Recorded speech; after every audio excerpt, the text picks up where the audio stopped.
endorsed by Jeffries and Senator Schumer. Get CIN News now on demand 24/7 on the iHeartRadio app.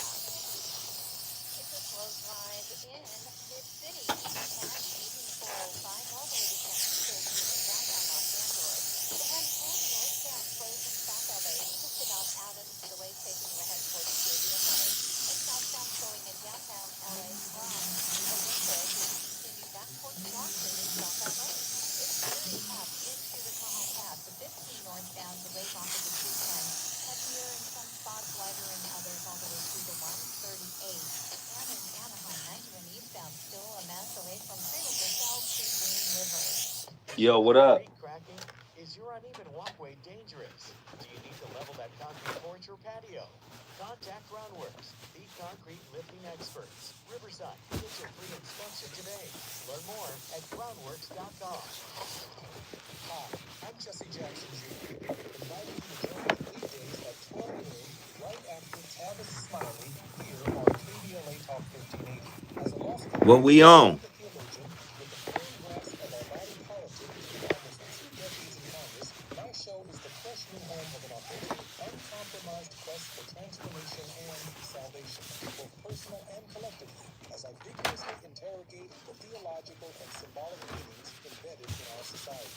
I promise to leverage my knowledge of history, theology, and both international and domestic issues to imagine an inclusive vision for the future, which I hope will inspire all of us to pursue life, liberty, and the pursuit of happiness as a given, not just an aspiration. So join me weekdays at 12 noon, right after Tavis Smiley, for 2 hours of the Jesse Jackson Jr. Show, only on KBLA Talk 1580.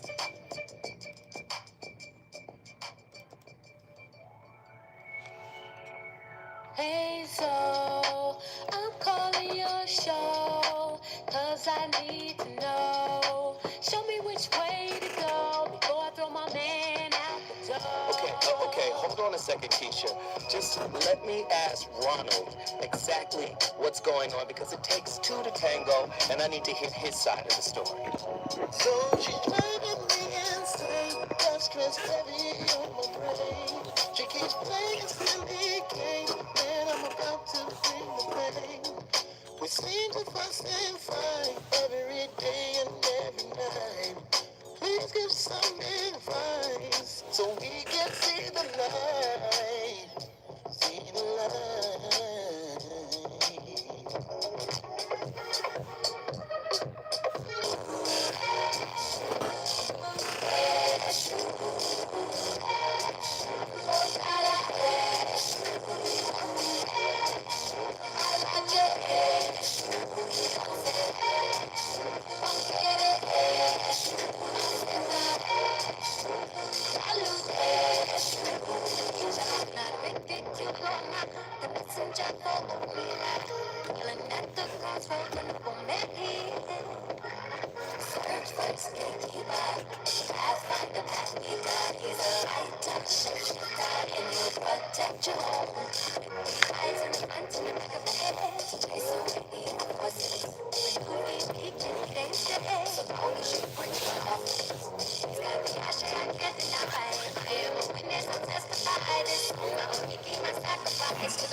We were on 2 different pages and we were just coasting. So, just before you move on, I think because our goals did not align, they were misaligned.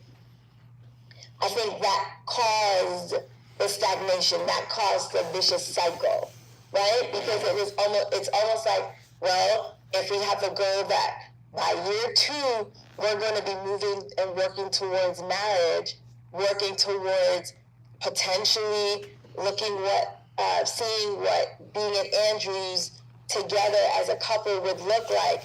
Those were the conversations that we did not have, because again, I didn't feel like I needed to keep bringing it up, because it was just like, why should I keep bringing it up?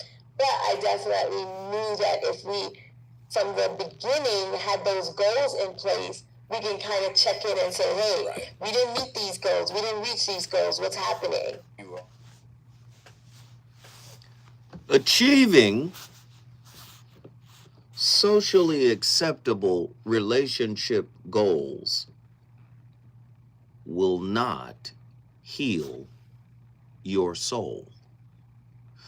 Somebody told you that as a relationship we could win, and by winning socially, we can bypass the internal work. All we got to do is stick to the plan. Who's the author of the plan? Your self-avoidance? All I got to do is win. All I got to do is win in the world, and then the world will be my oyster. Do you know how many people are wealthy and internally broken? And you see it in their lives, regardless of what they've accumulated socially.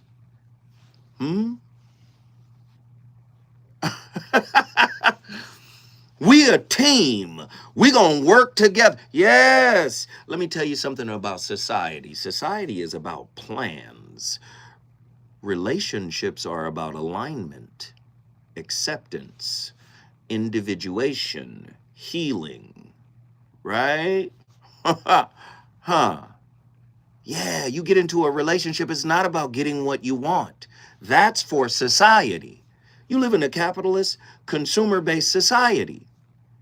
Even your marriage is set up on, hey, there's holidays, there's birthdays, you work, we pay you for your time. You guys form a family business called a marriage, and then you put that money back into the system based on we gotta go to Home Goods and get some stuff for the house, and the house broke down. Everything's based on obsolescence. It's easy to follow that plan. The sink doesn't work. Oh, okay, we got to get another sink. The garbage disposal broke. Oh, we got to go get another garbage. Society is a machine, a well-oiled machine. And if you do good enough in society, what do you have? 78 years?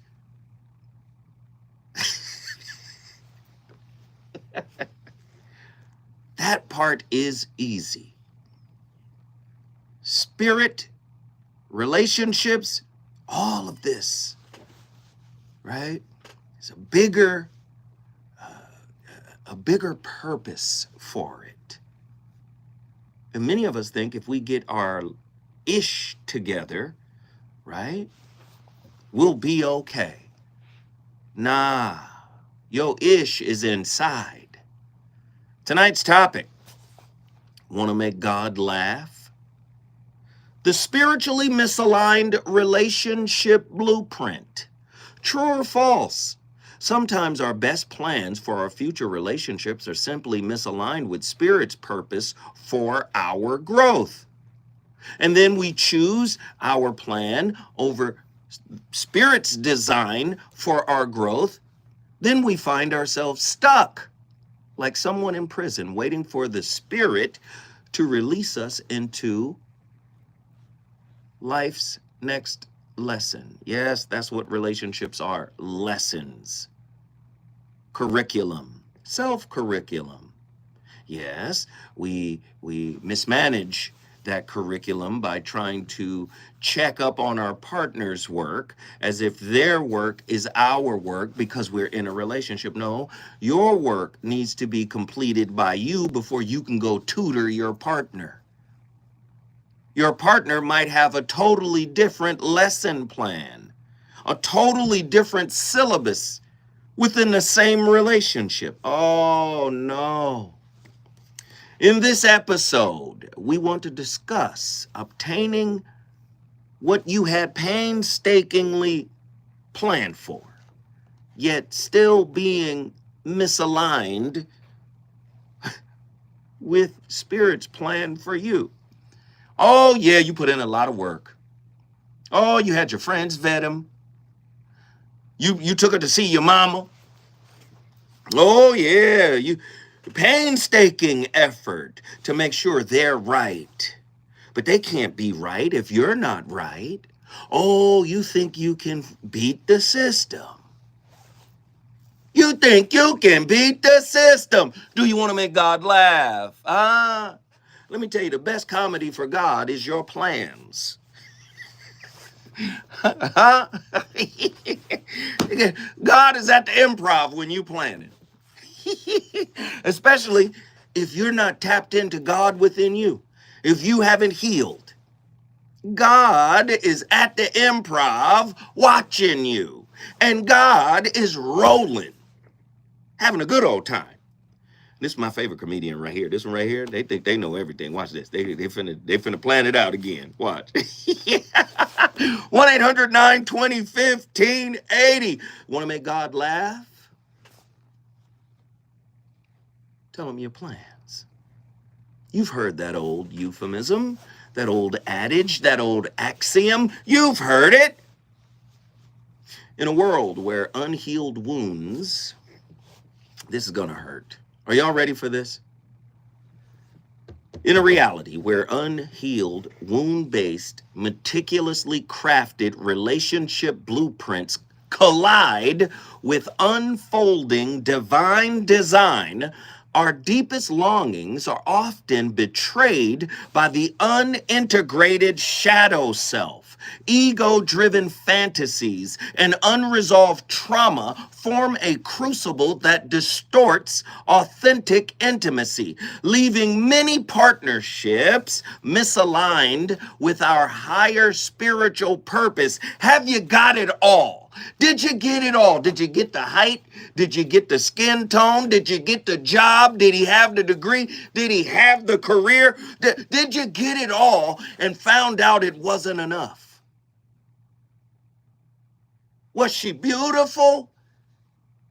I mean, everything about she had that voice you like. She had that waist. She had everything in place. She was kind. She was caring. But something was missing. Something was off. Something was misaligned. Have you been there? 1-800-920-1580. This misalignment reveals that our unacknowledged dark side, our hidden wounds and suppressed desires play a central role in sabotaging relationships. As divine timing disrupts our carefully engineered ideals, the integration of the shadow becomes essential to dissolve false contracts and reclaim internal wholeness. Embracing vulnerability and surrendering to uncertainty, we begin to transform heartbreak into a sacred process of self-annihilation and rebirth, liberating ourselves from a transcendental union with purpose and cosmic alignment. Now, this is heavy, because nobody wants to talk about this. You heard me talk about it in previous shows, where I said, if you're writing your business contract, a friend of mine, shared this with me. She said, if you're writing your business contract and you're writing it from a place of fear, you're actually writing fear into the contract. Well, imagine if your unhealed wounds are actually behind the blueprint for your relationship, the plans you're making. Could that be problematic? Could that be equally as problematic as writing fear into your business plan? Embracing vulnerability and surrendering to uncertainty, we begin to transform heartbreak into a sacred process of self-annihilation and rebirth, liberating ourselves for a transcendental union with purpose and cosmic alignment. Sometimes the relentless pursuit of what you think you want exposes a harrowing truth. Your unresolved wounds are covertly dictating your every decision. Clinical research substantiates that early trauma encoded within limbic circuits hijacks our cognitive processes, ensuring that every choice echoes a familiar pattern of past abuse, neglect, or betrayal. What are you saying, Zoe? Yes, we go out and we date betrayal. We plan for it. We go out and we date the abuser. We date the person who's going to neglect us. We actually choose them. We wrote it into the plan. How do you know what you want for yourself is actually wanting, right, your highest good? What if what you want is not actually wanting your highest good? Far beyond sanitized self-help rhetoric, this reality demands that we confront our unintegrated shadow, the metaphysical repository of rejected, suppressed parts of ourselves, with uncompromising intensity. In metaphysical terms, the shadow encompasses the doormat. Are y'all listening to me? I got my people out here. My people are in the chat right now. We got people from all over the country. I want to encourage everybody who's listening to this show, please, please, please get to your phone lines, because I know we've done it before. We had plans. We thought it was going to work. Your plans are not his plans. The source. I don't want to get all religious.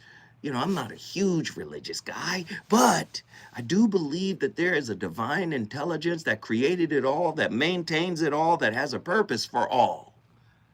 Now, you might call it something else, and I may call it something, but I think we agree that it's infinite, it's one, it is the source of everything, and it is infinitely aware and has purpose for all of its creation.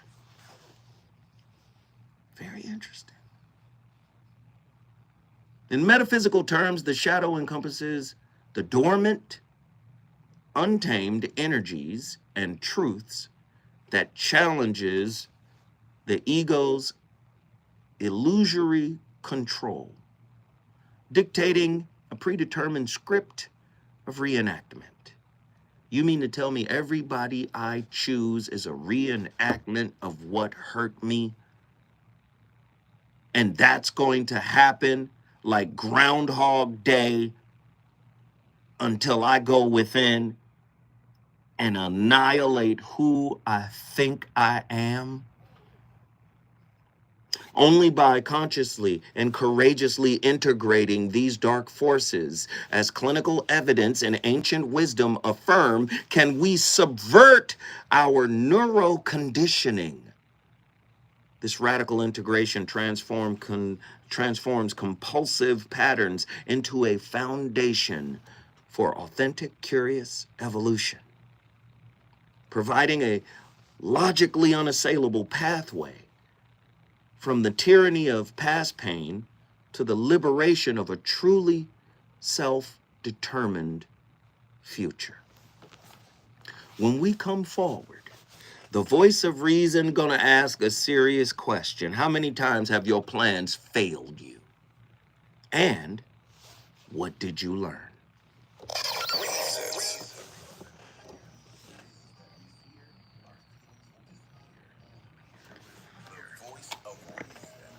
What up?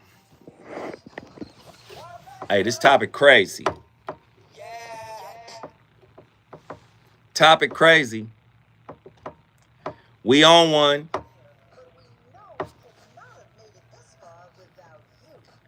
I'm staying on point. Love, love, love, love, love.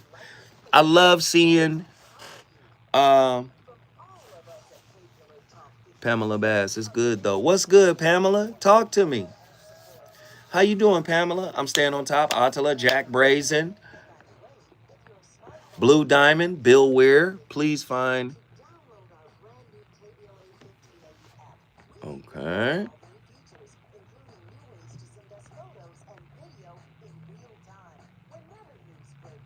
Wow, that's deep. Writing fear into your business plan.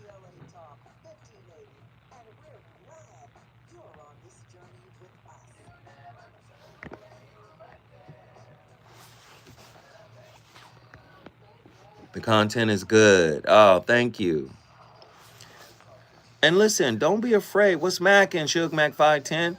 Don't be afraid to call in. Connecting you with services and solutions. The Autopsy Initiative provides a second autopsy free of charge for victims' families who have lost Please, don't be afraid to call in. related death. The services offered through the initiative include the completion of a second autopsy, disclosure of preliminary findings, and a final autopsy report. Okay? Moderators, please put the phone line in. Of course, Sean is on the line.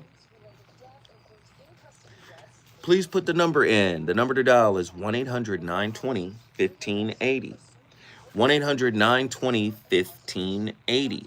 Please call in and share your thoughts on today's topic. Respect actually comes from the same word that produces our word reverend, reverie, revere. Respect is a type of fear. Respect also means to look back.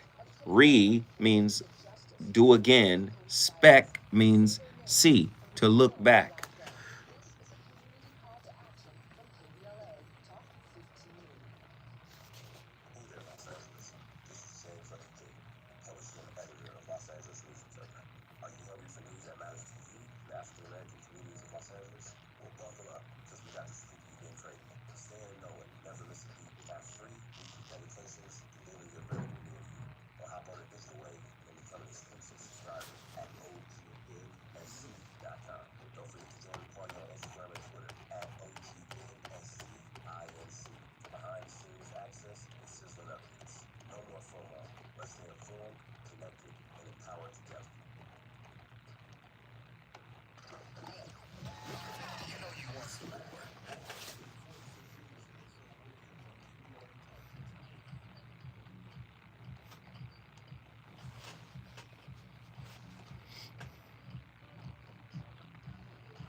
The blues.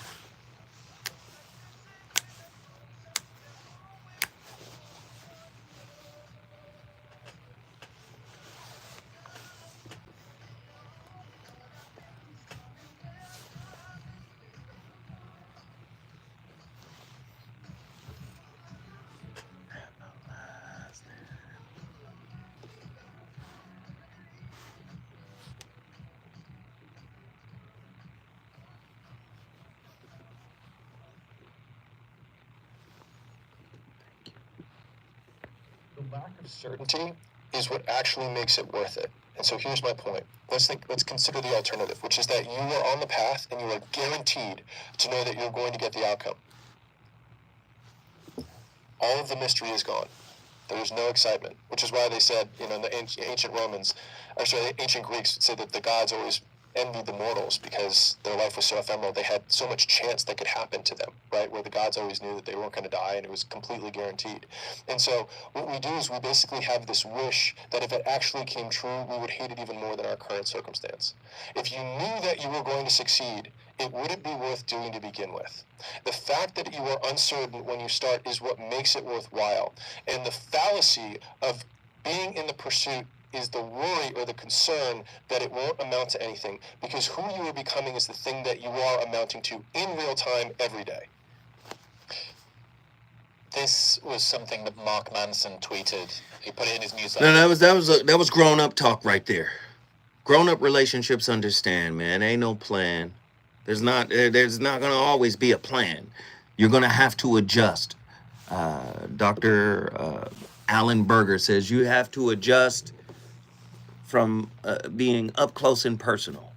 Sometimes you have to make adjustment, right, at close range. And you can't have a plan for everything. So uncertainty is part of a healthy relationship. Oh, it has to be.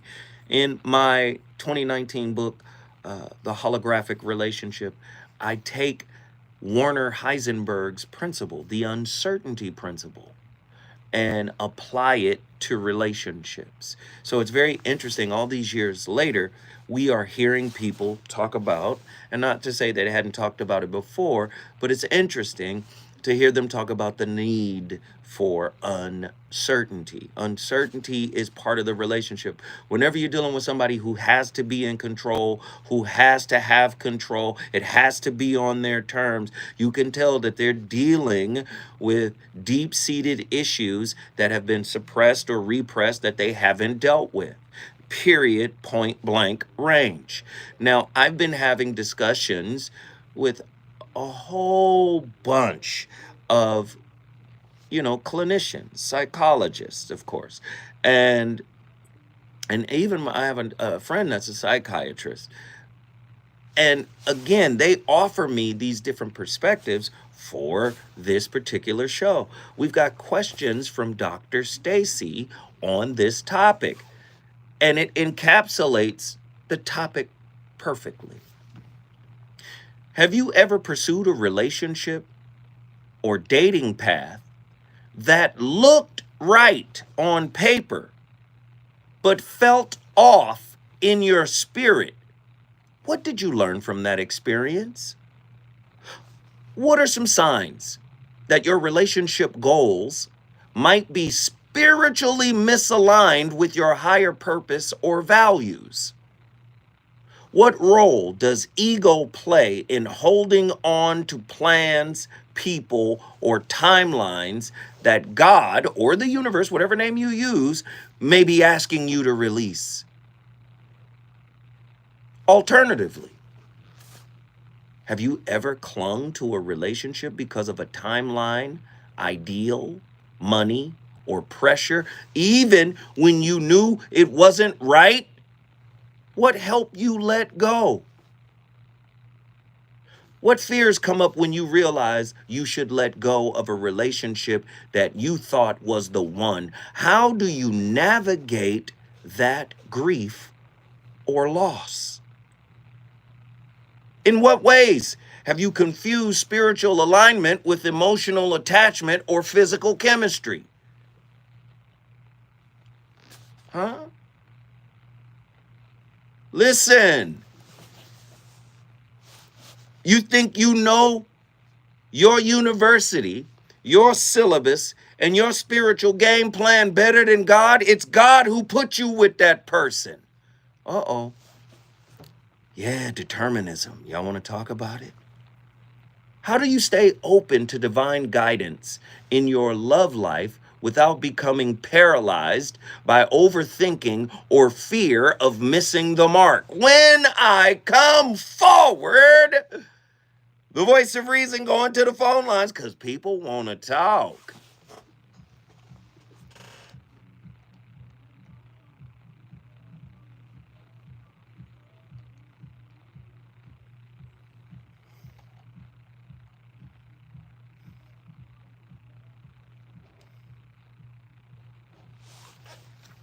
Huh.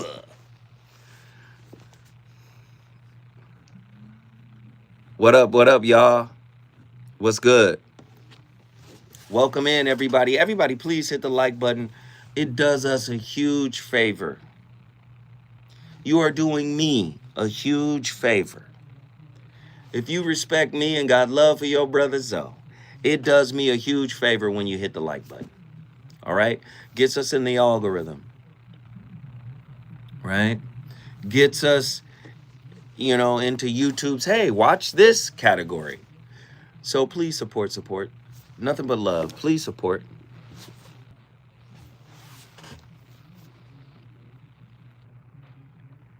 Evan, a.k.a. G-Dog. I subscribe to you. Thank you, sir. Thank you. Pamela, is it making sense?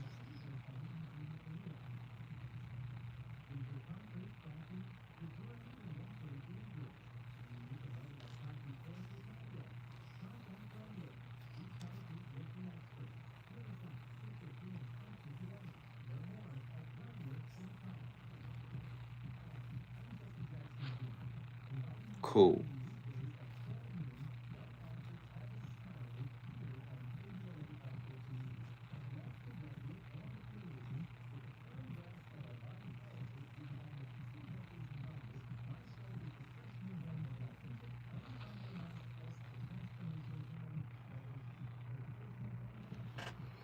Good, good, good. Only 10 more people to hit that like button, and we're cooking with the rare grease. Anybody want to, let's see, PG Rob, #1. What up, Zoe? What up, PG Rob, #1? Everybody good?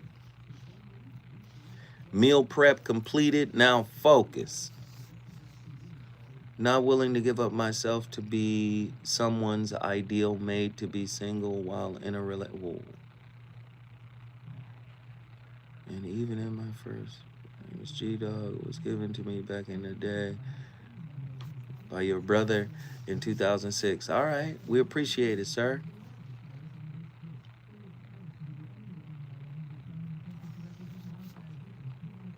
And listen, again, I offer just talking to people. That's what makes this show great. What you're listening to now is my setup. But what makes the show absolutely incredible is when you guys call in. We have a call-in number. We have moderators. You see a moderator, they have a wrench by their name. Moderators will put in the call number. The number is 1-800-920-1580. But I would love to, I keep it real all the time, my brother. I love that. Respect. 1-800-920-1580.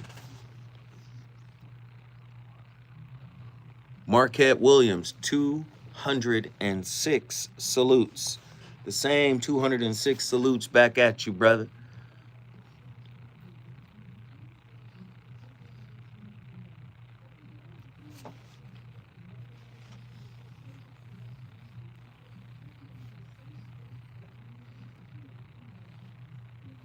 Don't let nobody waste your life. Don't let nobody waste your life. And then don't make the excuse that they wasted your life. Because everything you disapprove of that you participated in, you had to co-sign on. So to say, oh, they wasted my life, is to shirk your own responsibility. Is your John Hancock on that spiritual contract that allowed them to waste your life? Were you a participant in pouring your life overboard? Can't blame nobody for that. When you get wise, you better rise. If you get wise and you stay in the same position, you on your way to your demise. You got to use what you learned so you can elevate.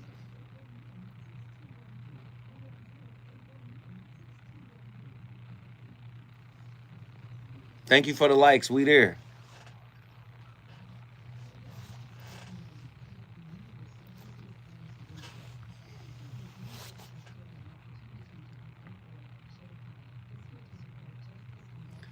The only way the vampire can enter your home is if you say, come in.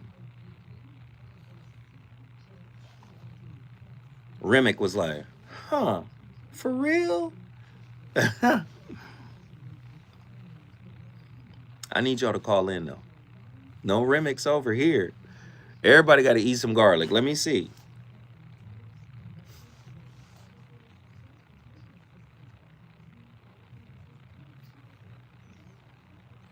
Hey, I watched that shit again. Was it this morning? I was at my crib watching that shit like, huh. Yeah. Exactly.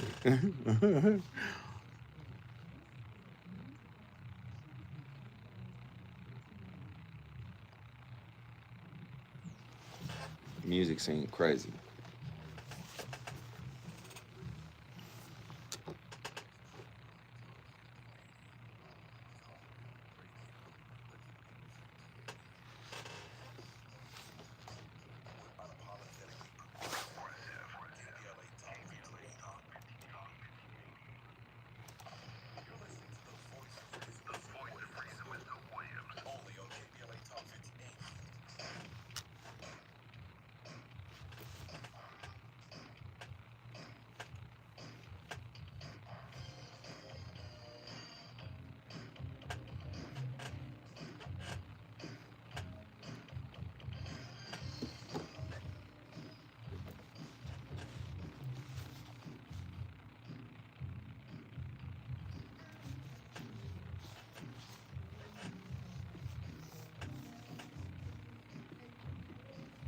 Uncle Walter, man.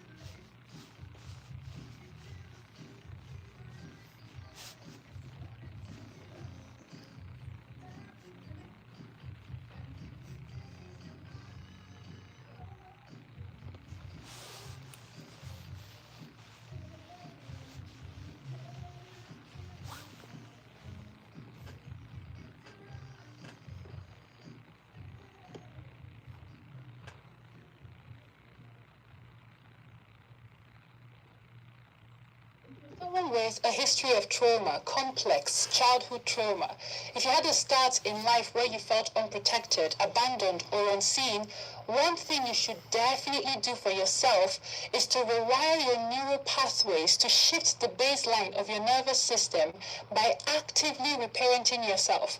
I also want to say Wait, slow down. She's talking too fast.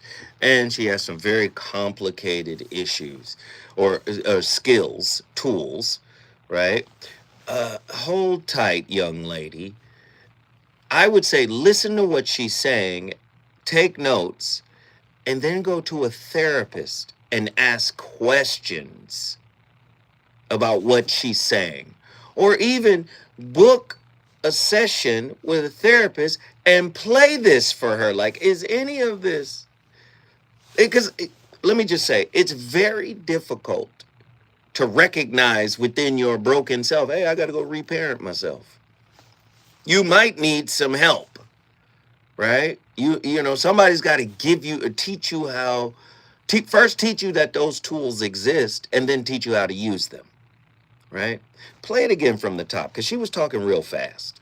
If you're someone with a history of trauma, complex childhood trauma, if you had a start in life where you felt unprotected, abandoned, or unseen, one thing you should definitely do for yourself is to rewire your neural pathways to shift the baseline of your nervous system by actively reparenting yourself. I also want to say this, abandonment isn't always intentional. It can be caused by the death of a primary presence in your life, or maybe they were ill the entire time. So even though the absence wasn't anyone's fault per se, the impact is still the same. Listen, for many of us, something we experience a lot on our healing journeys is this instinct to first deny, downplay, or even justify our experiences. We want to make sense of why certain things happened the way they did. We tell ourselves, listen, it wasn't that bad. People had it worse, okay? Or we say they did the best they could. And sometimes that is true. That is true. But understanding rarely ever helps with the open wound, not at first. And when we finally realize this, the anger creeps in, and then the pain and the grief. And sometimes in that process, our instinct is to run back to our origin, to the people and places that hurt us, not only to excavate ourselves or to confront them, because that's why some people go back, which is fine, by the way. But many of us are also there, secretly hoping that if we shout enough, if we scream enough, they'll finally fix it, that they'll finally love us the way they were supposed to. Yeah, DBT, dialectical behavior therapy. Thank you, Pamela Bass, in the chat room that offered that. Yes, go to a therapist that's skilled in that. A trauma-informed therapist. Go, hey, man, cognitive behavioral therapy, CBT. Go find out. Go find out. We got to get over this fear of sitting down with someone and opening up. And you have people out there that are trained to listen, and then once they hear your origin story or your victim story or your villain story, whatever, once they hear it, they can prescribe a series of behaviors to help you look within, to help you on your individuation process. Again, you creating a plan for intimate relationships while you're unhealed is a recipe for disaster. It's a literal recipe for disaster. What practices help you realign spiritually and psychologically after realizing your relationship plan wasn't in sync with what God or the universe has for you? What if the person you attract is not a partner, but the echo of your disowned frequency? What you won't integrate shows up in whom you love. Whoa, whoa, whoa, whoa. What, Zoe? What you won't integrate shows up in whom you love. And I'm fine with it. I'm going to get out your way. I'm going to let you love what is unintegrated. I'm going to get out the way. What if the person you attract is not a partner, but the echo of your disowned frequency? What you won't integrate shows up in whom you love.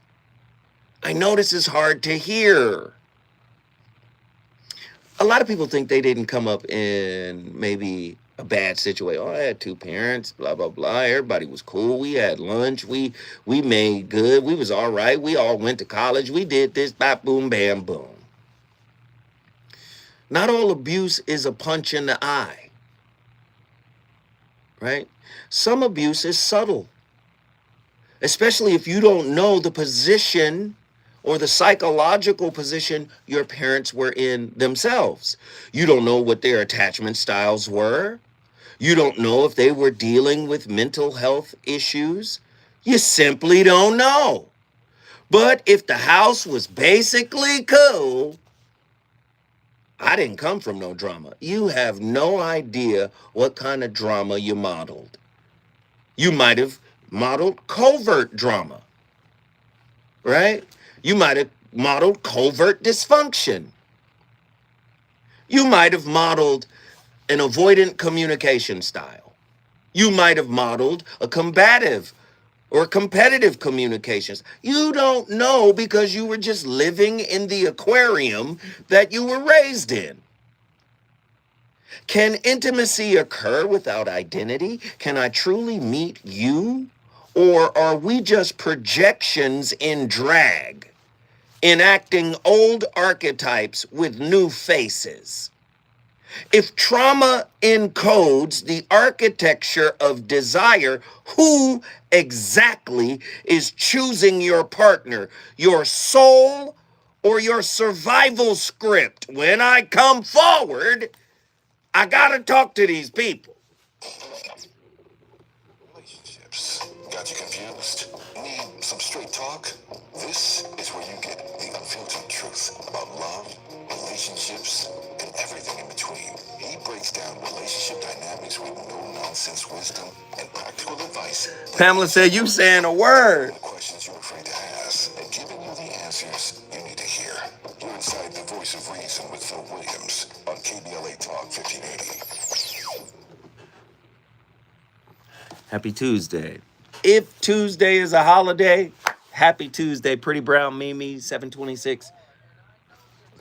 Pretty gems with pretty lies, where people seem to scroll more than they sweat. Well, it's time to level up. Welcome to Huff and Puff, where excuses die and champions rise. Smack dab at 1221 North La Brea on the corner of Fairview. Oh, This that's ain't a Inglewood. photo shoot, Blue it's a Note? battleground. Wait, no. Certified achievers in the game. Trainers I'm not who sure. grind with you, not post pictures beside Is Blue Note Hollywood? Whether you're chasing your next personal record or just trying to outrun your past, this is your sanctuary of sweat. No mirrors, no filters, no fluff, just pain, passion, and purpose. Stop talking, start training, huff hard, puff loud, be legendary. Where folks go to war with their weaknesses. Huff and Puff.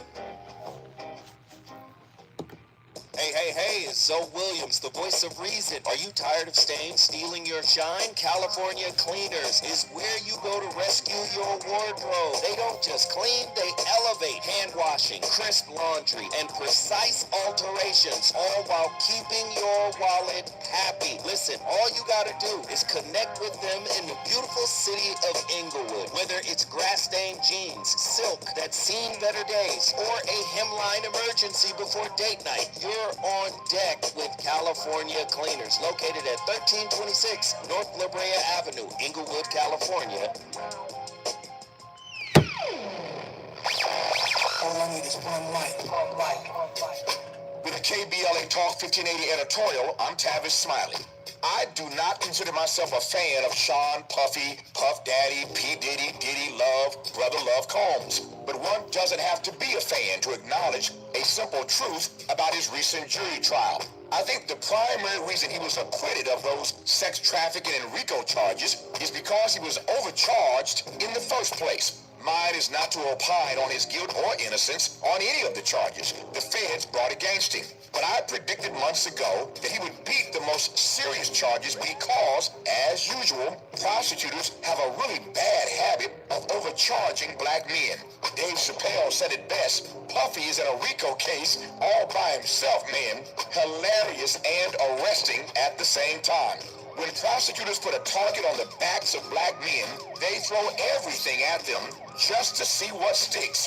And too often, just like in the Puffy case at the very end, they move to dismiss some of the charges and then double down on the ones they think they can win. It's racist and it's wrong, and somebody ought to say so. I think I just did. Not for the benefit of Puffy, but on behalf of all the other black men. Yeah, I'm gonna be there at that show though. Will be Joseph show. Overcharged I'll be there. in the future. With a KBLA Talk 1580 editorial, I'm Tavis Smiley. As always, we welcome your feedback.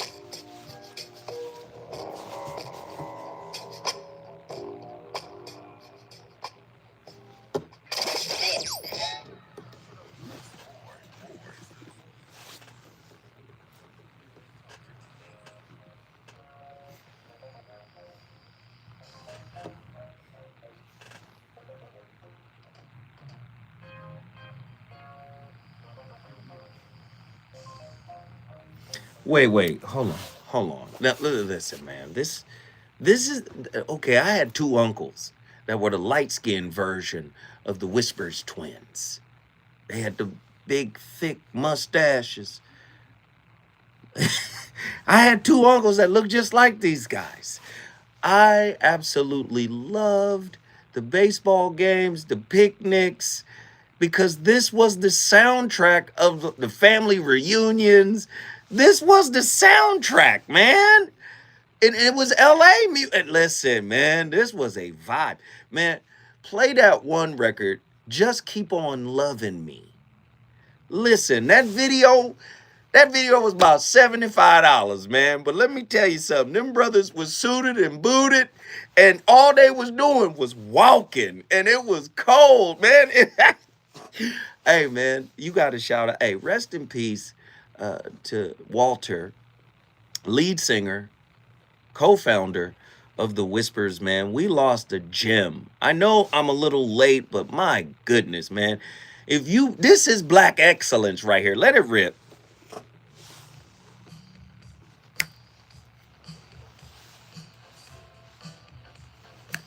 They was doing like this.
So there's a couple of real big problems in physics that nobody knows how to solve. One of them is, why should particles be probability distributions? That's going back to the double slit experiment. And nobody knows. Now they say, well, we just assume that they are, and then we can calculate lots of things that turn out to be true when we do the experiments. But it just starts from that assumption. But we have no idea why they ought to be probability distributions. Well, this theory tells you why they ought to be probability. We live in a probabilistic statistical reality. It's just consciousness. This is a model. We're in a big simulation. We're in a computer game, you see. The Truman Show. Yeah. So we're in this big, elaborate multiplayer computer game, interacting as consciousness with the data stream so that we can evolve, grow toward love. One of the feedback systems in this computer game is that you can modify the probable future. See, the future's, we look at the future in terms of probability. Because this system now has created this world for us to live in, then it also computes what's likely to be next, what's probable to be next. And then given that that's true, what's probably next after that? And given that that's true, what's probably next after that? Well, you can only go so far because the errors are building as you go out. But you can go pretty far because most of us are pretty predictable. If you figure that the database is everything we've ever done, thought, imagined, every emotion, every feeling, that's all in the database of the character. So what's going to happen in the next tiny second is not that hard to guess. So this can go out for a pretty long. So what you guys don't understand about my good guy right there, I love his work. That's Thomas Campbell. He used to be a physicist and then turned into a metaphysicist, a spiritualist. And he uses his education as a physicist to prove the metaphysical side of things. He has a 3-part book called My Big Toe. Toe, T-O-E, Theory of Everything, right? Very powerful book. I've gotten through 2 of them. The 3rd book is where all the meat and potatoes and greens is at. The other books are setting up the 3rd one. And it's not an easy read. But it's very interesting and intriguing. He's talking about living in a simulation. Well, many physicists, and this is the other side of this story, about your plans versus the divine plan. You're a program. You're God's program. God is the architect of the matrix. God has you on purpose to discover that you and him are not separate. Wait a minute, slow down, Zo. And how is he doing it? He's doing it through relationships. The wounds are the demons, the ghosts in the machine. The wounds are the programs that are designed. I know y'all don't want to hear it put this way. The wounds are designed to grow you up. Spiritual resilience. We live in a society that wants to throw resilience away. But Thomas Campbell is saying we live in a simulation. What does he say about, and I'll get to fine-tuning, which is another cosmological idea. But what you fail to realize with this simulation that he says we live in, right?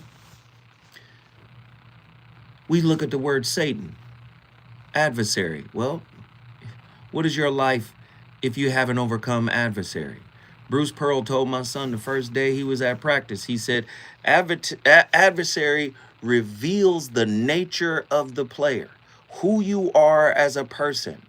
Also, Lucifer has a place in the simulation, or Satan has a place in the simulation. He's a spiritual trainer. He's socking you and throwing obstacles in your way because he's trying to teach you how to adapt and evolve and overcome. He gets a check at the end of every week from God. He's here to test you. If he tested God's son, what makes you think you can't be tested by it? That's the simulation. I know people don't want to hear it put that way, but I'm speaking in the terms that people can swallow it. You live in a simulation. You think that you can have those demons co-write your relationship expectations and you're supposed to be happy? No. You can get everything this society offers you. and it's still worthless to what's inside of you. Do you see?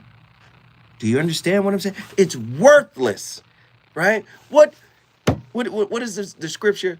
What does a man gain? Right? What's the money scripture? Gain the whole world, but have to give up and lose your soul. Somebody, where are my saints at?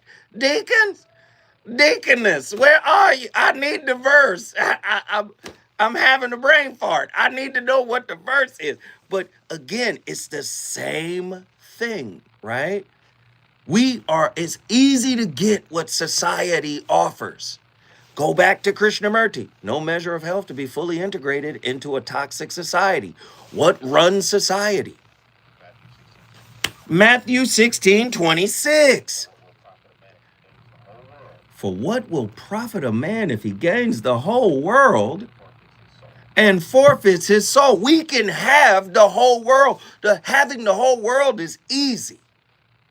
So guess what? We go out, we win, we get everything we want, we grind, we bust our tails, we go get it, right?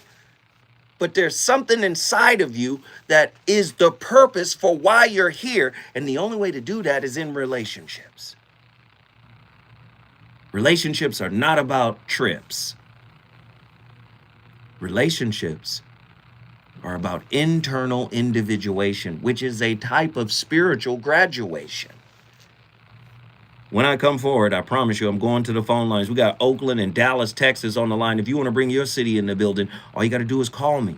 And let me ask you this question before I leave, though. Do you relate because you are whole, or do you relate to become whole? And how does that distinction dictate your suffering?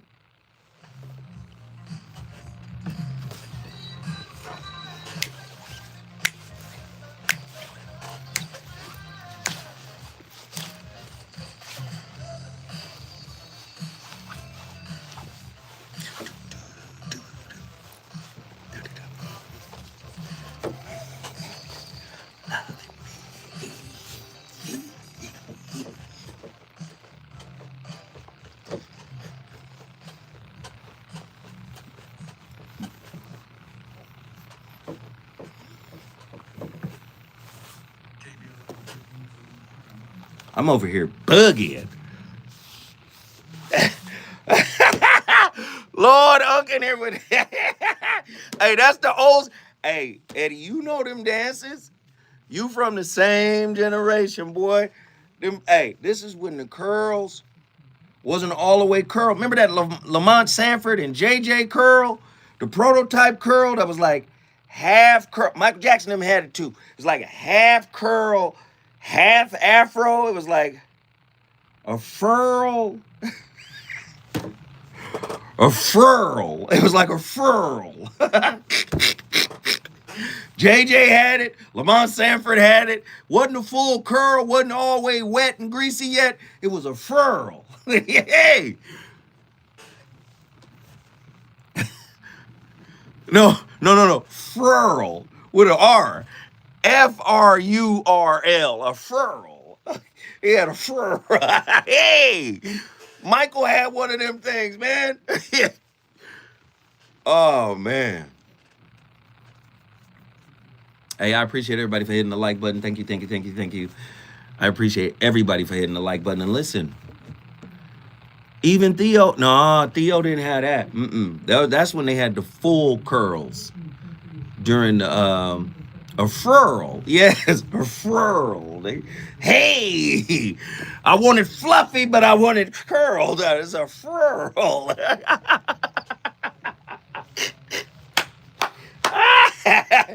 Jeebus help.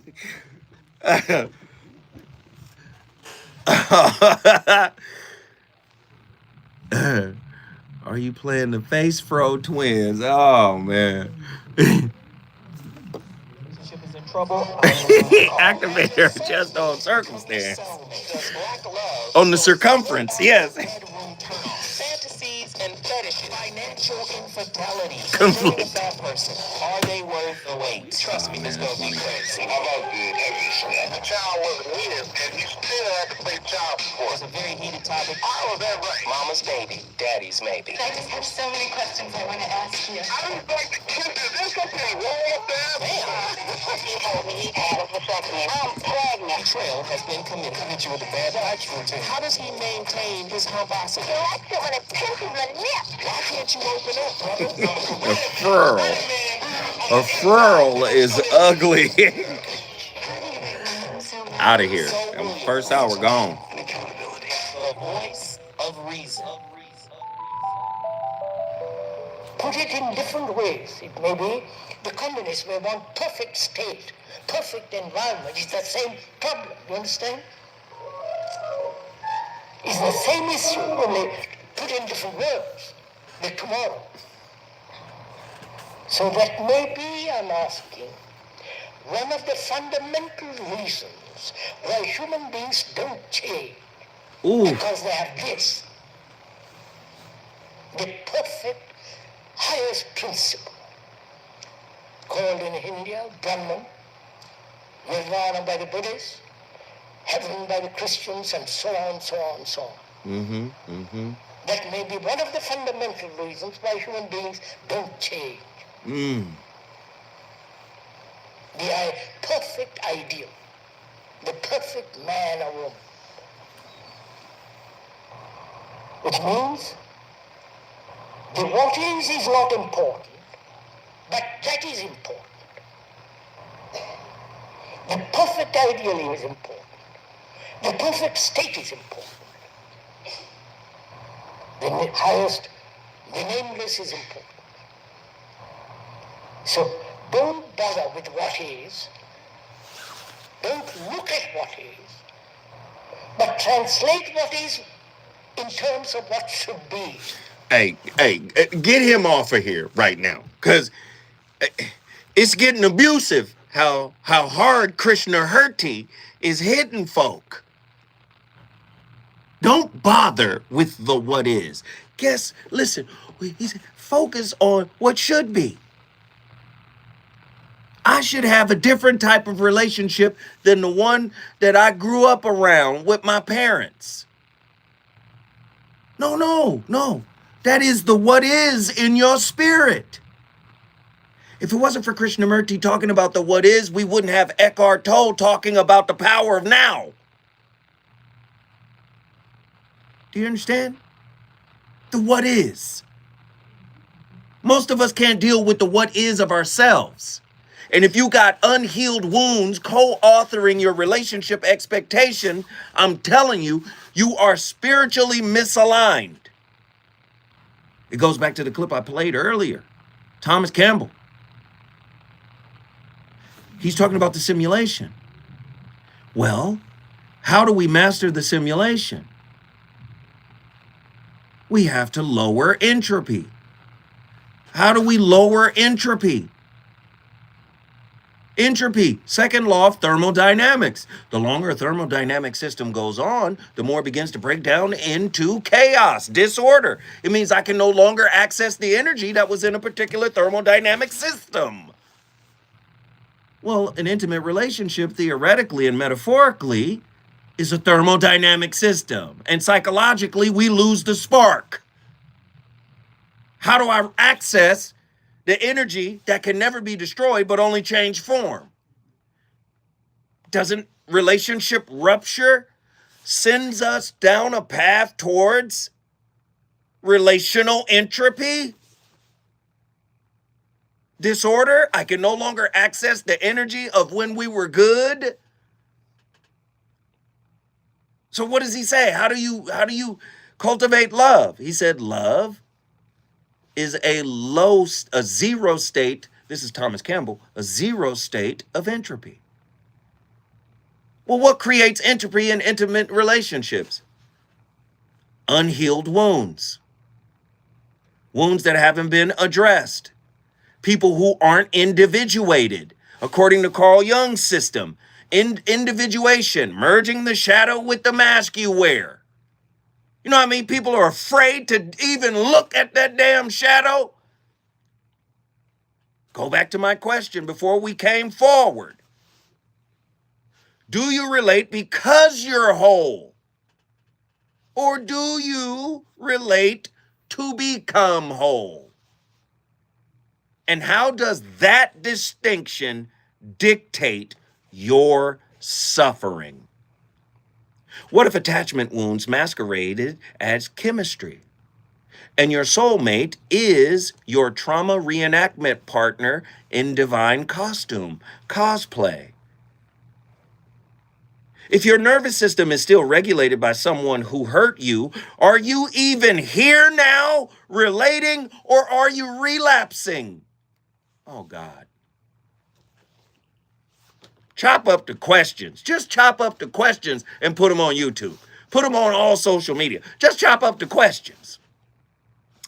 If your nervous system is still regulated by someone who hurt you, are you even here now, relating, or are you relapsing? Do you love the person or the role they play in your holographic reenactment of unresolved childhood metaphysics? Is your relationship a collaboration of consciousness or a mutual agreement to avoid individuation? I just want peace. I just want quiet. I will tear y'all faces off with these questions. These are the real questions that should be had. Nobody ever taught us to even seek this type of discussion, but it is important. You can't trust a plan from a divided man. Ooh. You can't trust a plan from a fractured woman. You can't trust a relational plan from a wounded man or a wounded woman. You simply can't. Because the wounds are silently in control. They never saw you. They never knew you. They never understood you. They weren't with you for that. Here we go. We got callers on the line. Let's go, let's go, let's go. Sean, Oakland, California, what are your thoughts on tonight's topic? Sean, Oakland, California, what are your thoughts on tonight's topic? Sean? 3, 2, 1. Call us back, Sean. Reverend L, Dallas, Texas. What are you? Hey, man, you already know I'm in here acting up. So what you on today? Man, I'm gonna be nice today. I'm gonna be nice. No, man, enjoy yourself. This your time to shine, brother. Enjoy yourself, man. Okay, I got 2 points. I got 2 positions I'm gonna look at. Go ahead. Okay, so one, when you made you made reference to a relationship, how people what they attract. A lot of people, I feel like, these are my own personal thoughts. I feel like when people attract, they attract what they are. They don't attract opposites. The opposites are what intrigues them, but they're not attracted to it. They're, like you said, you made a mention of the things that they continuously want to get hurt. They're looking for something to betray them, something to hurt them. Yeah. They're looking for that type of thing, and that's a mismanagement of attraction. Ooh. So they stay too long in a season, and a lot of times people feel like, oh, this is my season, this is my season. Sometimes it's not your season. And you're trying to make a square peg fit into a round hole just because it look good. It's not their season. It's not their season right now. And again, everything doesn't have to be on your timetable. Right. It's okay to relax and take time for yourself. And like right now, summertime, some people don't like summertime. It's cool. It's fine.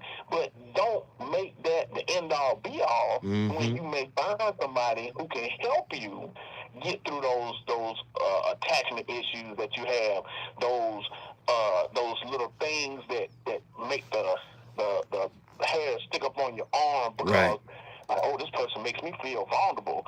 And instead of leaning into that, you lean away from it because you don't want to address what's really going on with you. They're trying to help you. Keep going, Rev. Where the keys at, man? Where the organ? We need a praise break. Lord have mercy. Thank you.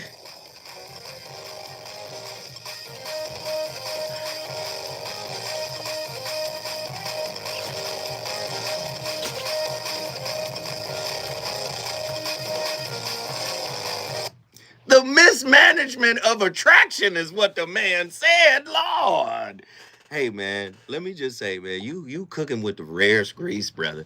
You are cooking with the rarest grease, man. So let me ask. Uh-huh. Have you ever, because I know people, let me just say, I know people struggle, right, with Yes. looking internally and then taking responsibility for what they discover internally, right? We already understand that nobody is perfect. Everybody has their own kind of backpack, spiritual backpack full of psychological issues that they need to deal with, right? We got all of that off the table. That's understood. Have you ever just said, you know what? I'm going to go off the beaten path and I'm just going to create a relationship blueprint that's not based on any of that? Have you tried to do that? Did you find it difficult? Or did you always go back to the patterns you knew? Talk to me. Those established patterns. Talk to me. Personally, once I grew up, I had to find out that's those usual patterns that you run into. You're gonna keep running into the same thing. So when I got of mature age, when I got mature age, and I wanted to have something better for myself, knowing that sometimes I'm the problem, I had to do stuff different. So it's not a nice thing to know what type of issues and stuff that trigger you when it comes to a relationship. So I had to veer off and start doing stuff different. You know, like you just said, I had to.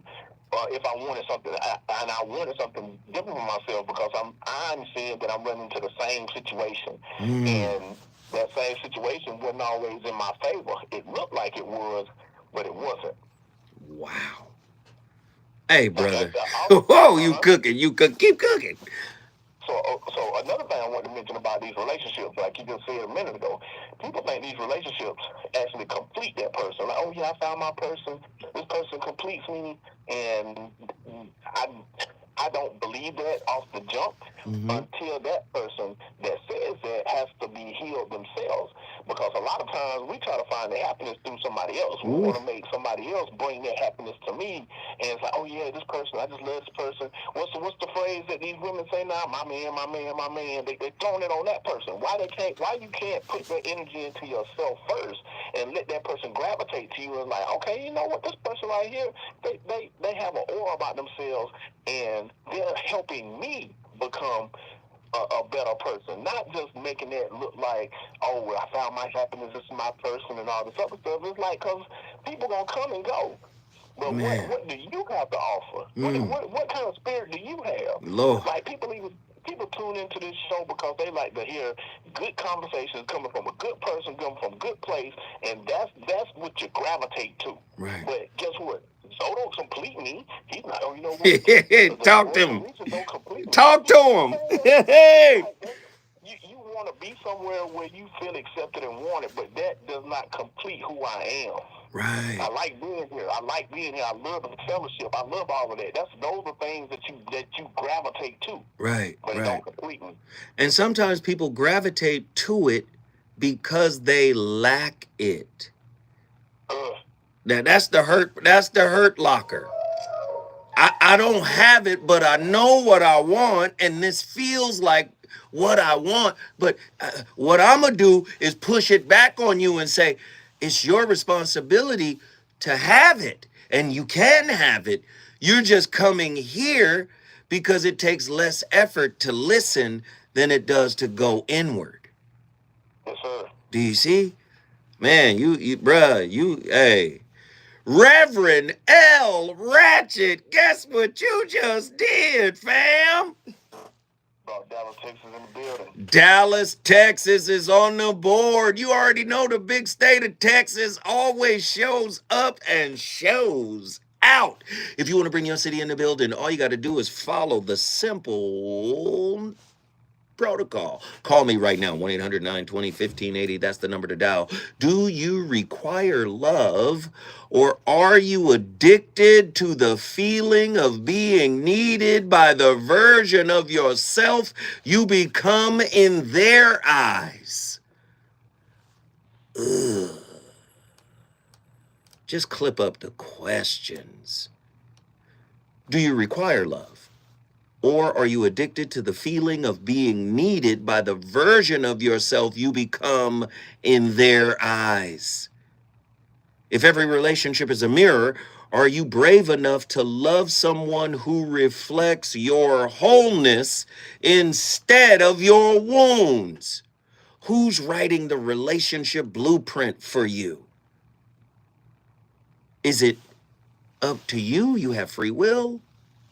Or is there a divine plan that Thomas Campbell hinted to? When we come forward, the voice of reason is going to Oakland, California to talk to one of our regulars. Here we go.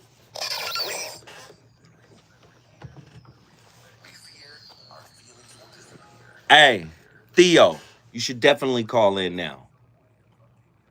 I can answer your question now. Theo should definitely call in because Theo had a question. Tent revival tonight is crazy. Hey, all these people in here, hit that like button, y'all. And if you can, put a little something on my Cash App. We're only asking for twos and fews. $2 or $3 here, 4 or 5 there. If you got it to spare, please share. Go to my Cash App, $ so what netter. If you find this to be good, if you find this to be interesting, if you find this to be relevatory, relevant even.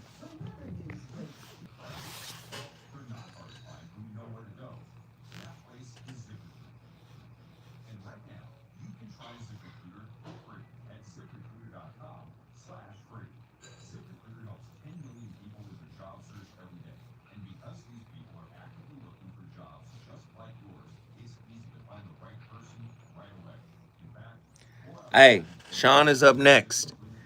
Is there anybody in here who would like to have a discussion with me? Somebody's calling. Hold tight. Andy, just don't hang up. Andy will be there in a second. I'm waiting for somebody to talk about spiritually yoked.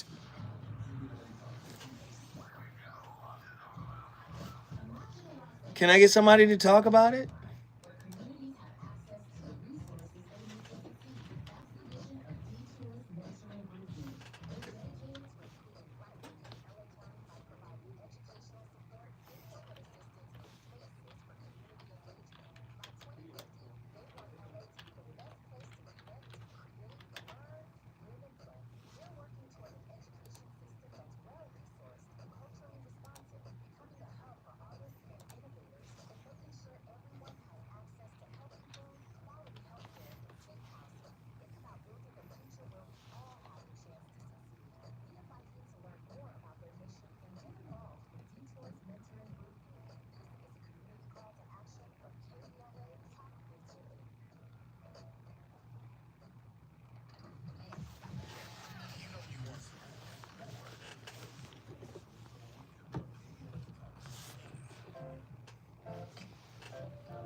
Always at a time.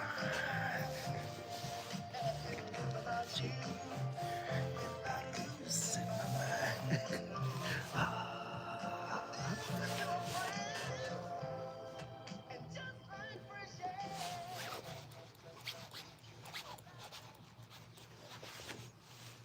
No one ever really talks about what it means to be misaligned. People are just really afraid to own the consequences of their decisions in such a drastic, self-responsible way. Because once they do, then there's no other choice but to start making decisions from alignment. It takes a lot of courage to look at the decisions you've made that got you to the place that you are and make a new decision, follow through with that decision, commit to that decision to get yourself back to alignment. Well, well, that was concise. So, to the point of equally yoked, and I'm going to the phone lines. To the point of equally yoked, people are bringing it up. Oh, equally yoked. Don't you know when you're unhealed, you're still equally yoked? Patrick Carnes' trauma bonding proved that. Both of you are wounded and haven't really healed, and you're attracted to each other. You're equally yoked to the broken home you came from.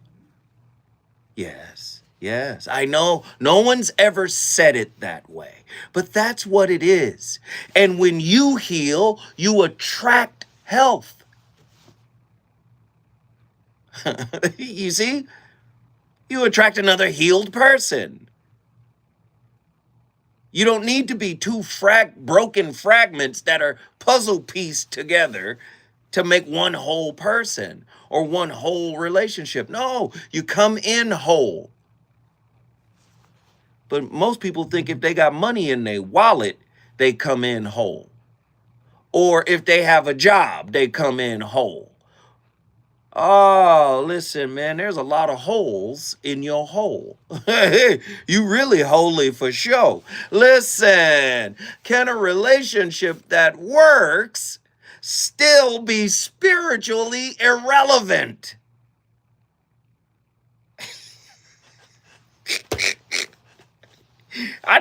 These questions cracking me up. Can a relationship that works still be spiritually irrelevant? You frustrated with them because you're not individuated from within. They remind you of what you suppress, but you've attracted it. You're equally yoked. Jeez. We got callers. Let's get them in here. Sean, Oakland, California, what are your thoughts on tonight's topic? Brother, well, it seems like there's a lot of topics. No, it's only one topic. It's only one, brother. Well, okay. Well, you definitely went on the. Look, I love this show. My thing is, when we're talking about topics or people in relationships, the most important thing, which you give them all a lot of very good things to deal with, is resilience. I mean, if you cannot be resilient and have a process agenda, like you know how, you can't predict how next day is going to be and the next day, but you are willing to have a process agenda and just love the agenda. Right. Even when it sucks, brother, even when it just kicks your ass and hits you upside the head and all that stuff, the process agenda is what life is. Mm-hmm. It's going to happen, people. Let me tell you something. It's going to happen. Yes. So the main thing you can do is prepare yourself and get ahead of it. I always tell people this I always say it's better not to react. It's better to get ahead of it. Get ahead of it, even if you're wrong. Get ahead of it. Right. Because even if you're wrong, you're ahead of it, and now you can make an adjustment. Yeah. I love that, Sean. My piece there. We appreciate it, Sean. Thank you for the wisdom, man. Guess what you just did, bro? Oakland in the house. Town business in the house. Hey, we got one of my favorite callers on. I'm gonna save him because he gonna need a little time to spread out. You feel me? He got some things he gotta cover, and we up against the clock, and I don't want to get him started and then have to cut him off. But these are important questions. And I'm using the Socratic method, right? Because the questions are designed to elicit mindfulness, introspection. The questions are designed to make you go, wow, I never looked at it that way. I never thought of it that way. And because we don't know the questions to ask, I'm formulating them and putting them out. Now, in quantum or cosmology, right? Einstein, he came up with 12, 15, 16, maybe 12 or so cosmological constants. Those cosmological constants are so precise that they indicate that someone finely tuned them. The whole universe is fine-tuned. We live in a part of the galaxy called the Goldilocks zone. Oh, even relationships have a Goldilocks zone. Oh, wow. So metaphorically speaking, I'm asking, has spirit finely tuned your relationship experiences? Designed to get you to up-level yourself.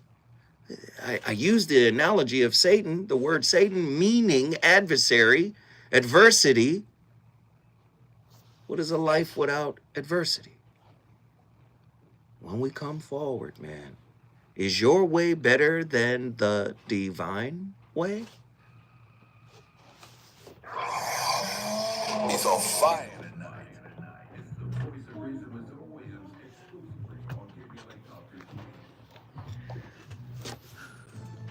The yolk is the nutrient-bearing portion of the egg. Come on. What is feeding you or what you are feeding to someone else? Is your yolk kosher or food that won't last like spiritual corn kernels?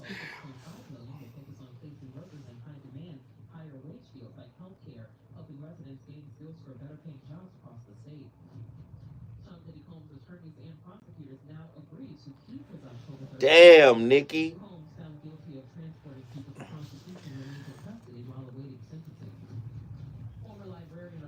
Great point. No, that took me out. And then I'm staying on point right behind it. I think we've been conditioned to stay surface in relationships, but we get cut deep because we don't go deep. Damn.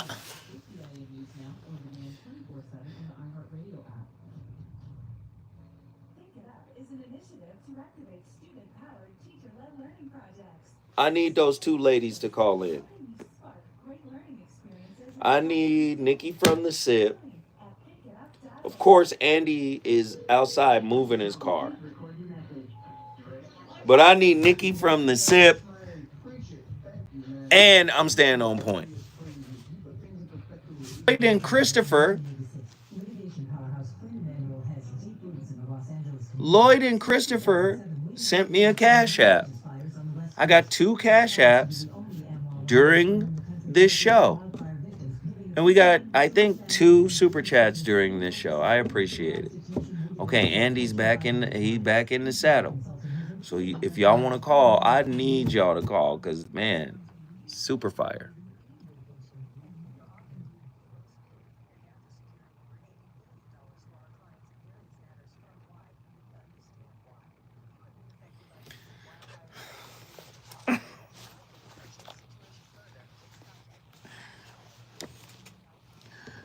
Hey,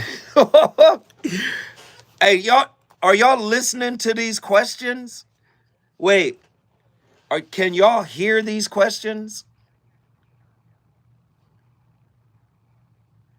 I need some feedback on the questions.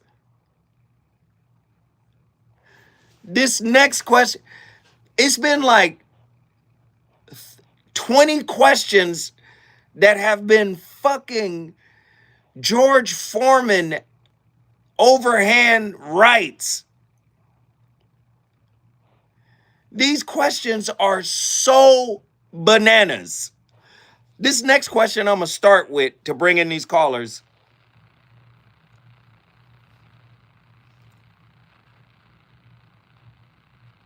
Hey.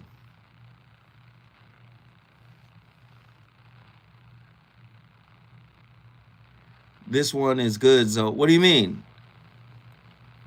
Hey, listen, ever since we've been doing these ever since the spiritual series, we've been on one. Oh yeah, yesterday was crazy too. What was yesterday's topic?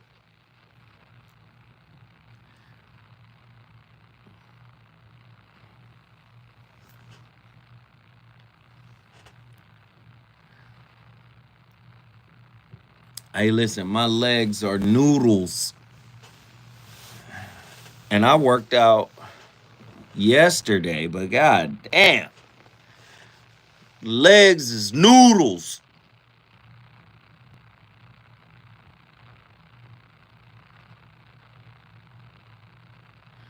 That's what I ate after the workout. But yo, noodles. Oh, I am the block. Yesterday was crazy. Hey, man. Nah, I got like some Epsom salt situation at the crib. I'm just going to dump that whole bag in there and I'm just going to post up. Man, I be taking all type. Hey, I am the block was crazy.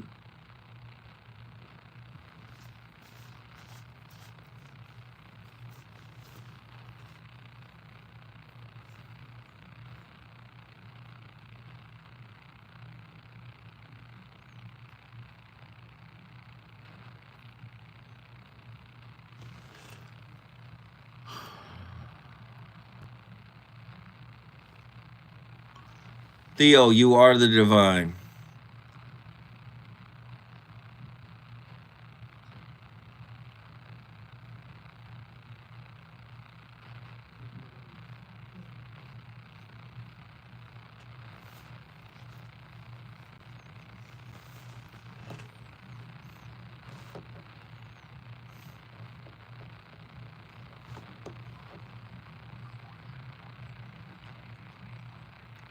No, I ain't gonna stay sore, true.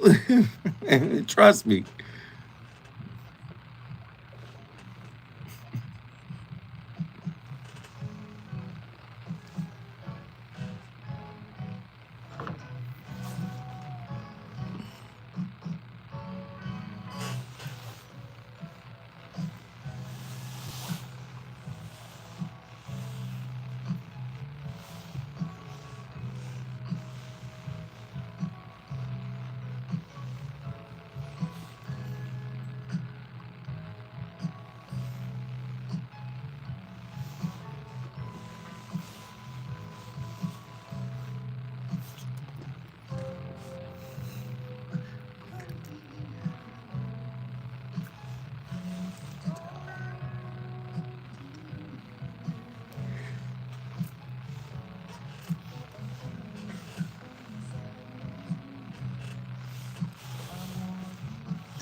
Till my energy drains. Just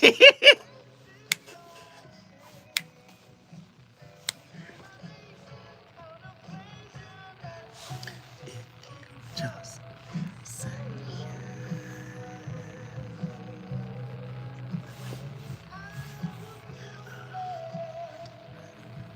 I'll do the rest.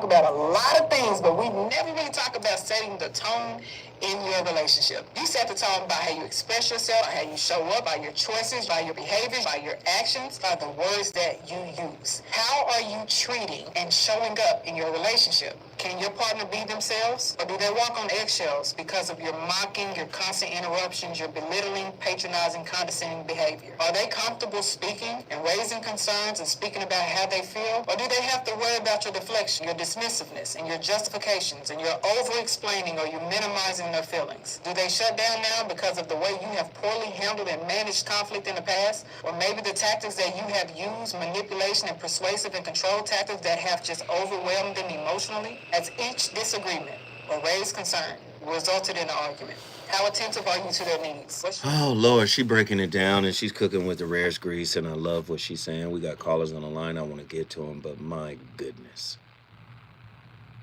Most people haven't figured it out yet. You simply don't know how to be with another human being. That's why most of your actions are performative. That's why you know how to say the right thing. You have to say the right thing if you want to keep you don't want to lose the relationship. You don't want to offend them, right? Everything is an act. When a relationship gets to the point where I can be okay with the fullness of who I am, flaws and all, then I can be in a relationship with someone at the same level of consciousness. Do you see how difficult it is to be in a relationship with someone at your level of consciousness if you haven't healed? Everything is about, oop, let me not offend. Oop, let me not upset. I don't want to lose them. Do you understand what I'm saying? Oh, I got to leave because that looked like something I experienced before. Do you get what I'm saying? People have no idea how relationships are really supposed to work.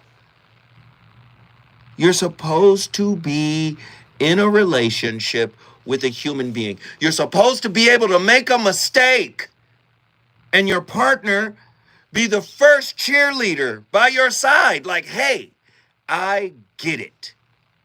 You don't have to be everything and every answer and every solution and every whatever to me. I get it. You failed us in this moment. Listen to what I'm saying.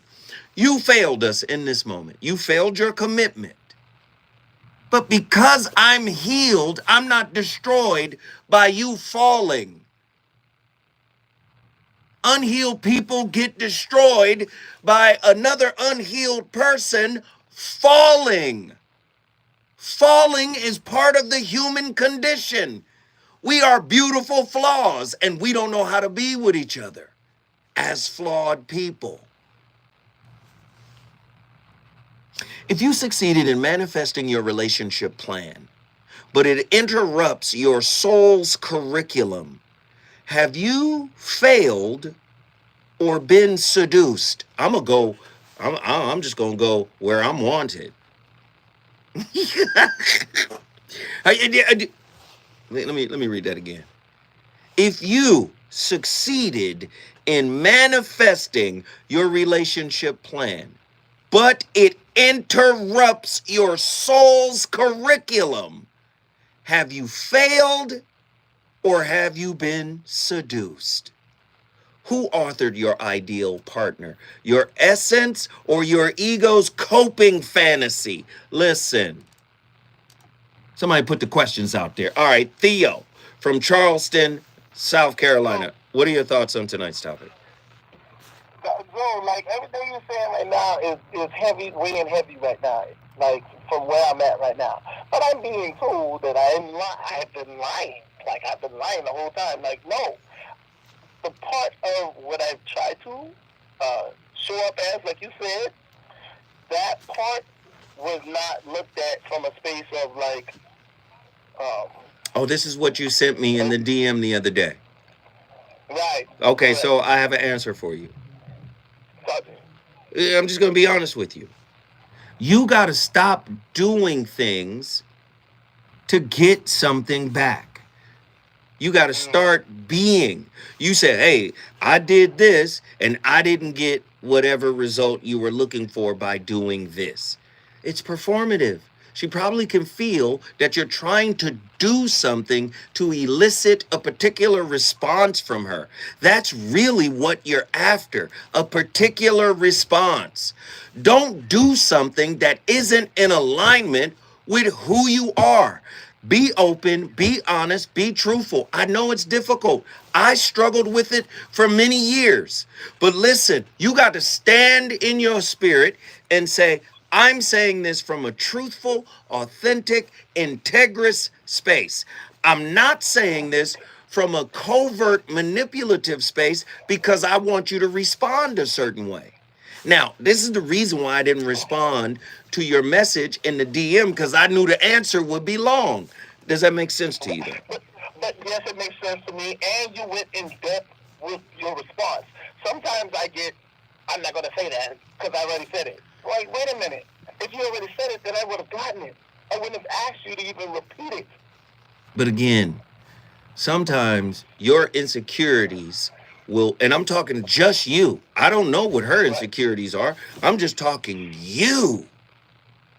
Sometimes you let your insecurities dictate how you communicate and how you perform.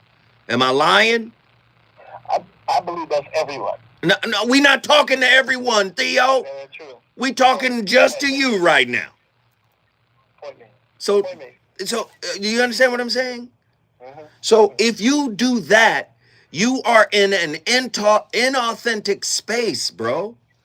And she's still a woman, whether she healed or unhealed. She can sense it. She can pick it up. So why wouldn't she be defensive? You're not coming from an authentic, true space. You're coming from a space of, let me see if this works on her. Am I lying? Did I lie? No. Okay. So do you see what I'm saying? This is why I'm asking you, and I think my answer to your response in that DM, I said, man, you gotta go to therapy. Did I not? Yeah. Just go to therapy. Stop trying to do relationship for dummies. I listen to the show and learn what I need to learn. No, go to therapy. Pick a sister. Usually the sisters be tapped in on both the spirit and the clinical. Go to one of them. Find a good one and work it out, bro. And I'm talking about with yourself. Not trying to manipulate it. Well, I heard Zoe say, and I read this book. No. Go do some work for real and try to address yourself, brother. Does that make sense? No, I understand that part. All right. And I keep going back. Okay, no, I understand you got to go. I'm sorry. No. But you keep going back to what? No, the narrative of understanding that, like, coming through survival mode and trying to get into a space where I have a steady foundation to be able to make that even happen. Right. So let's go back. Let me just say, you being wounded and hurt and unhealed, man, you have a God-given sovereign right to be upset, to display righteous indignation. You have a right to be despondent, but how long are you going to stay there? And why should you? Right? Whatever was triggered in you is for you to heal, not for your partner to capitulate and conform. Do you see what I'm saying? Don't be a toxic nice guy who gets mad after doing something nice and not getting the response they wanted. Right. Does that make sense?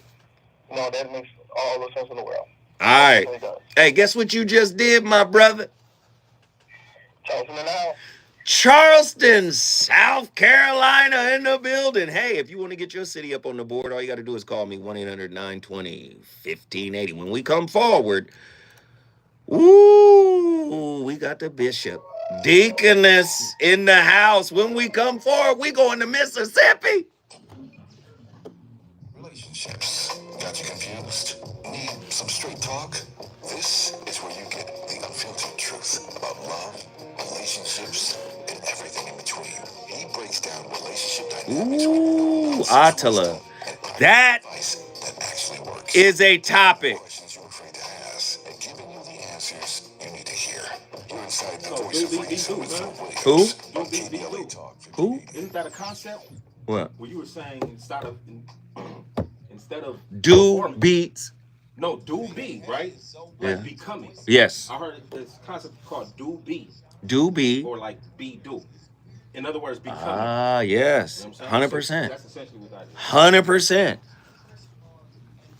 100. Hey, what are y'all thoughts on tonight's topic? L Ratchet. Hey, Rev, you was cooking. The callers are cooking. What are y'all thoughts on tonight's topic? That last question. God damn. If you succeeded in manifesting your relationship plan, but it interrupts your soul curriculum, have you failed or been seduced? Who authored your ideal partner, your essence or your ego's coping fantasy?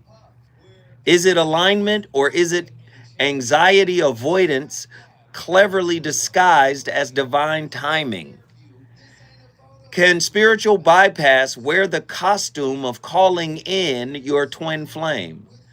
Does the refusal to surrender your plan indicate deep faith or the fear of formlessness? If relationships are co-authored by spirit, why do you only navigate with the versions of love that fit your limited imagination?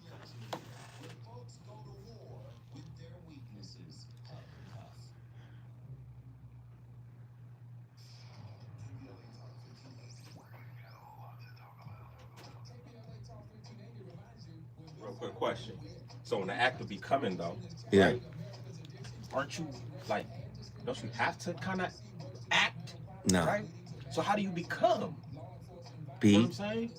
Just be, I mean, but like, is that sitting still? No. Like, It's accepting. It's accepting. You as yourself, right now, in this moment, flaws and all, no judgment, no criticism. This is me. This is me. That is the essence of being. Being. Okay. There you go. Do you seek to be met or do you seek to be mirrored? And how does that determine the spirit or stagnancy of your unions?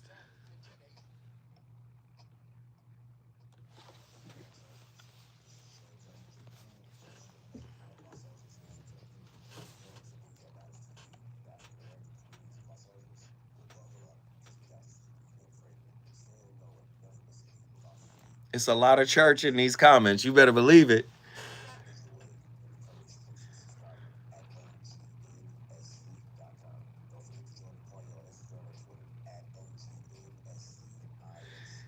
Is your attraction a map towards healing or a loop of spiritual self-harm?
I was always so fearful that one wrong choice, one slip up, one mess up was going to ruin my entire destiny and the plan of God for my life. I said, Johnny, you have to break free from the belief that it all lies on you.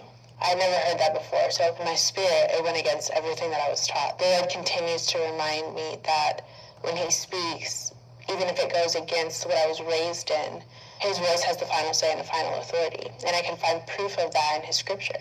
And so this is one of those times where I had to release the idea that my entire destiny, the weight of everything that God had for me, rested all on my shoulders. I never meant for you to carry that, but I never expected you to. This thing that we're cultivating between us, this beautiful relationship, this harmony, this symphony that is orchestrating itself, doesn't call for perfection. It calls for inclusion. Relationship, I don't expect you to always get it right. I expect you to include me in the process. Man, we on complete fire tonight. You know we got to save the best for last, of course. We love her to death. She's going to give us some food for thought. It's Nikki from Mississippi. Nikki, what are your thoughts on tonight's topic? What's wrong with fam? Hey! I'm gonna go quick. I know. To answer your question, is a selection and a failure. Anything that steers you away from where the soul is designed is both, generally. Because the seduction is what draws you away from where the soul or the spirit is trying to get you to go. And you can be seduced by anything. It's not always just a sexual seduction. Right. The ego can be seduced away from where your spirit self is trying to get you to go. Food for thought. And I said in the chat, you asked about spiritual yoking. Yes. You know, the church talks a lot about unequally yoked. Come on. I have a theory. Go ahead. I'm listening. I don't think it's all the time unequally yoked. I think the yokes are the same, but they unhealed yokes. Ooh, come on. What are you yoking with? Are you yoking with somebody who's avoidant? And you giving them supply? Right? I think we sometimes, a lot of times, oftentimes, are equally yoked in the same poor place. If the yoke is the place where the nourishment is supposed to come from. Right. Even if it's negative, because to you, if you're that person who's unhealed, that's nourishment to you. That's heavy. So I'm saying, consider, what kind of nourishment are you giving? Right. Even to yourself. Right. Before you offer that to another person. 100%. Love it. Love it. Hey. Nikki, guess what you just did, sweetheart? I'm about to sit in the building. I still love everybody. We love you too. The Mississippi on the board. You already know how I go. What if the institution of love is the most effective psychological operation ever devised?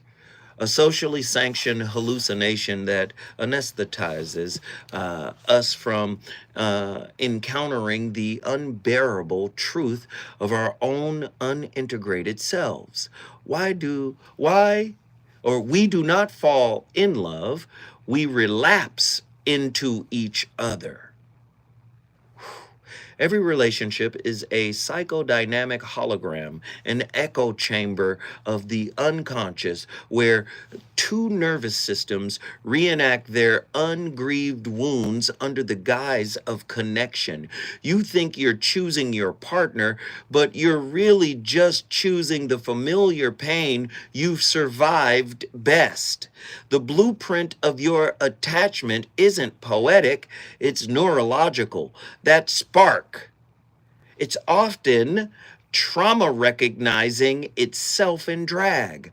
The lie is this: intimacy doesn't heal, it reveals.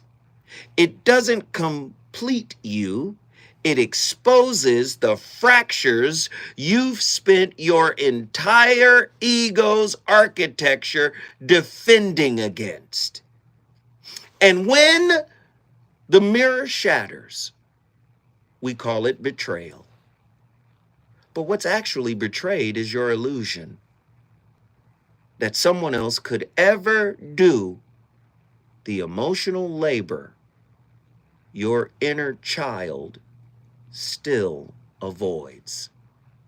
The soul doesn't crave partnership, it craves obliteration, integration, annihilation of false constructs. But the ego hijacks this and makes it about partnership, monogamy, twin flame, divine unions, anything to avoid the raw terror of self-confrontation. Love in this framework becomes not salvation, but sedative. Let us be psychologically precise. The need to be loved is often the residual panic of an unparented nervous system. What we call connection is frequently codependence with better branding. Listen, man. The desire to be chosen is a bypass for self-abandonment. The longing for forever is a trauma-induced protest against impermanence. We fetishize security because we do not know how to metabolize uncertainty.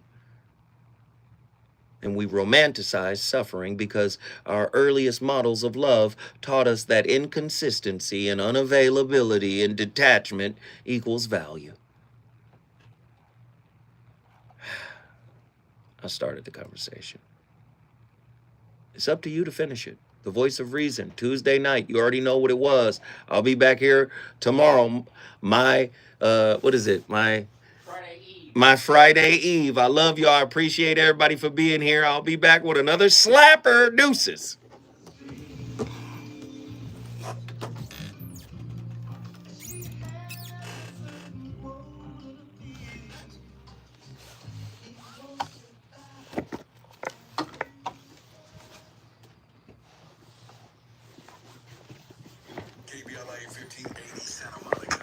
I hope y'all enjoyed tonight. I hope it was a good one.